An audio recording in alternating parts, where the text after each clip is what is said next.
नमस्कार, मैं श्वेता आपका के लाइव न्यूज में स्वागत करती हूं। तो चलिए शुरुआत करते हैं आज की बड़ी और प्रमुख खबर से। राहुल गांधी की वायनाड सीट से दावेदारी पर ही लेफ्ट का सवाल, यहां लड़कर क्या पाएंगे। संभावनाएं जताई जा रही है कि राहुल केरल की वायनाड सीट के बजाय अब कर्नाटक या तेलंगाना की किसी सीट से मैदान में उतर सकते हैं। दोनों ही राज्यों में कांग्रेस की सरकार है। इंडिया विपक्षी गठबंधन के सदस्य भारतीय कम्युनिस्ट पार्टी यानी कि सीपीआई ने वायनाड से उम्मीदवार का ऐलान कर दिया है। खास बात यह है कि यह सीट गठबंधन के ही साथी कांग्रेस के बड़े नेता राहुल गांधी का संसदीय क्षेत्र है।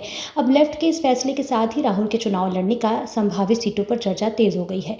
इधर वायनाड से सीपीआई उम्मीदवार एनी राजा का कहना है कि आखिर इस सीट से लड़कर कांग्रेस या राहुल गांधी को क्या हासिल होगा।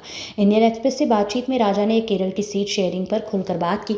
उन्होंने कहा कि राज्य में सालों से एलडीएफ बना यूडीएफ रहा है, यहाँ कोई भी इंडिया गठबंधन नहीं है। साल 2019 में भी सीपीआई ने वायनाड सीट से चुनाव लड़ा था। कांग्रेस सांसद राहुल के सामने चुनाव लड़ने को लेकर उन्होंने कहा कि कांग्रेस यहाँ राहुल गांधी को केरल से चुनाव लड़ाने से क्या मिलेगा, कांग्रेस को सोचना पड़ेगा। राजा ने कहा कि राष्ट्रीय स्तर पर कांग्रेस और वाम दल फांसीवादी ताकतों के खिलाफ लड़ रहे हैं। उन्होंने कहा कि कांग्रेस के पास सुरक्षित सीटों के लिए कई विकल्प भी है। ये तमिलनाडु, तेलंगाना, कर्नाटक जैसे कई जगहों पर हो सकती है।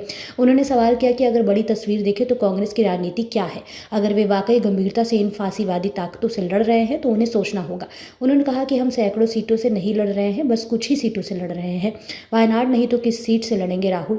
फिलहाल कांग्रेस की तरफ से राहुल की सीट को लेकर स्थिति साफ नहीं की गई है। मीडिया रिपोर्ट्स के मुताबिक संभावनाएं जताई जा रही हैं कि राहुल केरल की वायनाड सीट के बजाय अब कर्नाटक या तेलंगाना की किसी सीट से मैदान में उतर सकते हैं।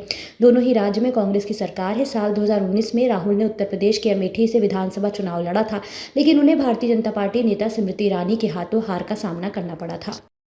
खबरों में अब तक के लिए बस इतना ही। फिर होगी आपसे मुलाकात ऐसी किसी बड़ी और खास खबर के साथ। तब तक के लिए नमस्कार और देखते रहिए के लाइव न्यूज।